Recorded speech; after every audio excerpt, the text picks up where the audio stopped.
J'étais en train de faire une vidéo sur l'injonction au bonheur. Et dans la catégorie numéro 2, on parle aussi du fait que les injonctions viennent de la publicité et des routines qui sont préfaites. En mode, si tu fais pas cette routine, tu seras pas heureux. Sauf qu'il y a des fois où t'as pas spécialement envie de manger sain. Il y aura des samedis où tu vas pas faire un reset sur le ménage complet. Il y aura des samedis où tu vas pas vouloir faire ta night routine totalement, ta skincare, ton masque, parce que tu auras besoin de faire d'autres choses. Et ça commence par un truc tout simple, on va manger des pâtes au jambon. Faut voir comment je galère à écrire cette vidéo sur l'injonction au bonheur. Parce que quand je fais des épisodes de Shiner, j'ai trop l'impression que je fais du développement personnel, alors que je suis totalement anti-développement personnel. Et cette vidéo, c'est vraiment une rupture pour dire le bonheur, c'est une injonction. Genre, t'es pas obligé d'être heureux en gros. T'imagines, j'arrive même pas à pitcher ma vidéo. En plus, avec toutes les recherches que je fais, tu savais à combien s'élève le marché du bonheur. Mais c'est vraiment des sommes astronomiques. Ça se compte en billions. Et c'est pas que les formations ou les pubs que tu vois passer justement. C'est vraiment les publicités qui te disent si t'achètes pas ce collant, tu seras grosse, donc si t'es grosse, tu seras malheureuse. C'est tout aussi également les formations, les cours. Mais ça touche aussi la skincare. Ça touche des milieux qui sont variés. C'est incroyable. Parce qu'en vrai, quand t'es heureux, tu consommes. Par exemple, en vrai, quand tu réfléchis, il y a plein de trucs qui rendent heureux, mais qui sont gratuits.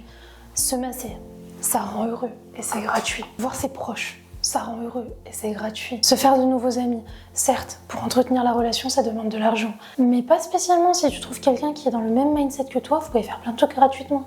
On peut pas vivre toujours dans le gratuit. Mais de là à dire que le bonheur est exclusivement et intimement lié à l'argent, ce serait hypocrite de ma part de te dire que l'argent, ça participe pas au bonheur. Parce que c'est pas possible, l'argent, ça participe entièrement au bonheur. Moi, ce qui me dérange, c'est quand on prend le bonheur et qu'on le commercialise pour faire vendre des choses. Ça me dérange. Ça me dérange. Parce que oui, prendre soin de soi, ça fait partie du bonheur. Oui, c'est vrai. Mais de faire du marketing en disant que si tu n'as pas ce produit ou cette gamme en particulier, ou si tu fais pas exactement ça, tu seras pas heureux, c'est simplifier la vision du bonheur. Parce que le bonheur, c'est tout complexe. Tu vois, le bonheur, tu peux le trouver dans les petits trucs du quotidien. Le bonheur, tu peux le trouver dans les petites routines simples. Je sais pas si c'est un discours anticapitaliste. Après, est-ce que je suis anticapitaliste ? Maybe. Mais pas à l'extrême, encore une fois, toujours dans le juste milieu. Je me considère également aussi comme minimaliste. Sinon, au niveau de la crème, c'est la Hydra végétale de Yves Rocher. Et franchement, regarde, je l'ai complètement terminée. C'est la 7e fois que je la rachète. Cette fois, par contre, j'ai trop envie de changer de crème. Du coup, je sais pas trop. J'ai fait une commande sur Primor. On va voir quand je reçois. J'ai une nouvelle crème hydratante à la vitamine B5, si je me trompe pas. On verra. Tu vois, en parlant de minimaliste, par exemple, je suis partie en voyage. J'ai que ça. Vraiment, c'est tout ce que j'ai. Et si je devrais résumer, est-ce que ça me rend heureuse d'avoir tout ça ? Oui. Quand je pars en voyage, je trouve que la meilleure manière de savoir justement si t'es minimaliste ou pas, t'as fait ta trousse de maquillage par exemple, ou ta trousse de produits ou tes vêtements, qu'est-ce qui te reste dans tes placards ? Moi, je sais que quand je pars en voyage avec le minimum syndical, quand j'ouvre ma salle de bain, il y a quasiment plus rien. Et les trucs qui restent, c'est des trucs que j'utilise pas tout le temps justement. Donc ça me prouve juste que j'ai pas tout et n'importe quoi. Être minimaliste, c'est pas ne rien avoir, c'est pas ça du tout. Être minimaliste, c'est juste avoir exactement ce dont tu as besoin. Là, en l'occurrence, je crois que dans mon make-up, j'ai un fond de teint, un correcteur, un anti-cerne, that kind of things, mais j'ai pas de double ou de triple. Ou alors, si j'en aurais, ce serait un fond de teint pour l'hiver, un fond de teint pour l'été, un fond de teint un peu plus glowy. Mais les trois, du coup, ils sont minimalistes parce que c'est exactement ce dont tu as besoin. Parce que j'ai pas envie qu'on monnaie mon bonheur. J'ai pas envie qu'on me dise si t'as pas ce fond de teint, si t'as pas ce produit, tu pourras pas être heureuse. J'ai envie qu'on me dise si tu utilises ce produit, ça pourra participer à ton bonheur parce que si et ça. Mais pas qu'on me dise comme ça, non, si t'as pas ça, tu seras pas heureuse. Ça, non, je rejette. En même temps, quel être humain rejetterait pas ça ? C'est très rare que je mette du fond de teint.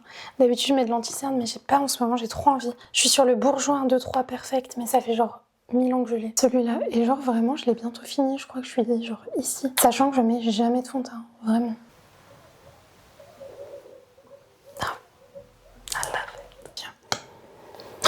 Par contre, l'anti-cerne, je suis sur le Born This Way, mais mon Dieu, je l'ai acheté quand je travaillais encore au Burger King. Je sais pas, ça fait combien de temps que je l'ai. Infinissable. Tellement j'en peux plus de ce fond. Ouais, je suis vraiment en train de le finir là, Le minimalisme aussi, c'est vraiment terminer ses produits avant d'en racheter. Il s'est oxydé, je pouvais plus me le voir. Mais quand t'as compris comment l'utiliser malgré l'oxydation, Je pourrais pas le jeter, je te jure, je l'ai payé tellement cher. Je sais que c'est pas bien qu'il y ait une date de péremption et tout. Mais vas-y, je l'ai payé trop cher. 15 millilitres, mais 15 millilitres infinissable. En plus, c'est quand la date? Il y a même pas. Il y a même pas la date dessus. De toute façon, celui-là, il est génial. Hein. Le Born This Way, je l'utilise. Hop là. Je l'utilise comme ça, exactement. Tac, ici. Ici. Ici. Et ici aussi. Ah ouais, j'ai qu'un pinceau, j'en ai rien à foutre. J'ai racheté des pinceaux, mais le temps qu'ils arrivent, de toute façon, j'étais déjà partie. Je trouve que le minimalisme, c'est super facile à appliquer au niveau du maquillage, des produits et tout, parce que c'est un produit pour un usage. Par contre, le secteur dans ta maison où ça va être le plus dur à appliquer, c'est les vêtements. Oh, trop dur, vraiment. Se dire qu'il nous faut genre juste un vêtement pour chaque occasion, impossible. C'est vraiment dur. La réflexion qu'il faut pour trier ses vêtements, quand t'as pas envie d'en avoir 3000, je trouve que c'est autre chose, totalement différent. Je ferai une vidéo sûrement pour ça, parce qu'en plus, il faut que je trie mes vêtements, ça commence à être overwhelming, je commence à en avoir partout et tout. Entre les caisses d'habits pour Vinted que j'ai pas réussi à vendre, les vêtements qu'au final tu te rends compte que t'as pas mis depuis 2 ans et tout. Genre vraiment besoin de faire un tri. Du coup, je trouve que ça peut être intéressant de parler du mindset de tri de vêtements dans ce moment, quand je le ferai. Ensuite... Ça, c'est un des pires achats que j'ai fait, je suis obligée de le terminer. Ça fait je sais pas combien de temps que je suis dessus. La poudre Kiko. Je sais que Kiko font des super poudres matifiantes et tout, mais celle-là, je commence à en avoir marre. Les premières fois que je la mettais, j'avais trop l'impression qu'elle me bronzait la peau, que c'était pas ma teinte et tout. Maintenant, avec du recul, en vrai, non, c'est grave ma teinte. Mais j'aime pas la texture, j'aime pas le mat, j'aime pas comment ça fait. J'ai l'impression que ça se fond pas parfaitement dans ma peau. Du coup, j'ai commandé une poudre libre. Normalement, ça devrait être beaucoup mieux. Ça n'a rien à voir, mais j'ai trop envie de re-regarder 4 filles en jean. Je me souviens, j'avais lu les livres incroyables, mais j'ai trop envie de re-regarder les films. À la base, je voulais acheter le Rare Beauty de Selena Gomez, mais quand j'ai ouvert Sephora, j'ai vu les prix, je me suis dit no way. Du coup, je me suis tournée vers celui-là, là. Tu vois, de Sephora. Je sais qu'il fait pas l'unanimité, mais moi, je le trouve incroyable. Genre vraiment juste la texture.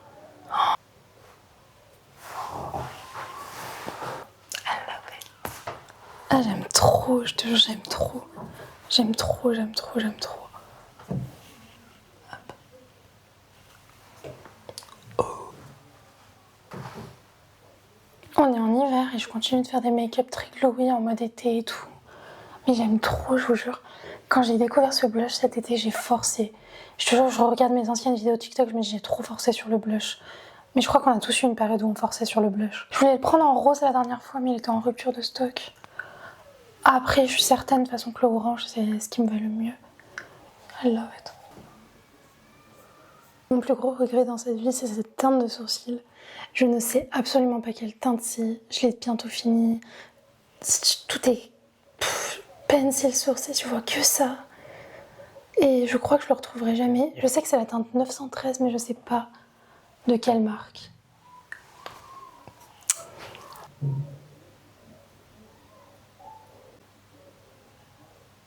My coup de cœur. Oh, mais vraiment. Au niveau des activités gratuites qui peuvent te rendre heureux sans spécialement débourser des 1000 et des cents, la marche. Mais pas la marche en mode performance ou sport, juste la marche. Tu te mets en pyjama le dimanche, tu sors. Tu mets ta capuche, tes écouteurs, tu marches. Ça fait trop du bien sur le long terme. Jouer à un jeu de société, certes. De toute manière, tout est payant, donc faut un investissement de base. Mais c'est pas un truc de ouf, tu vois. Petite soirée jeu de société, 20 sur 20. Regarder une série, 20 sur 20. Faire un masque d'argile, ça coûte que dalle l'argile, 20 sur 20. Les producteurs d'argile, est-ce qu'ils font des pubs là, comme les marques de cosmétiques? Il y a des trucs tellement simples à mettre en place pour être heureux, sans débourser des 1000 et des 100. Par exemple, quand t'achètes tes draps, autant acheter des draps que t'aimes et qui te rendent heureux. Quand t'as l'impression que t'as rien à mettre, tu vends les habits que tu mets pas, comme ça t'en rachètes ceux que t'aimes. Parce que le bonheur, il se construit jour après jour. Avec des petits trucs. Et ça, je te jure que c'est pas un mythe. Oh my god, this is my favorite one. Le Sky High, mais Twilight. Il est genre violet, violet hyper foncé. C'est incroyable. Déjà, il s'appelle Twilight, en plus, il est violet foncé. Love it.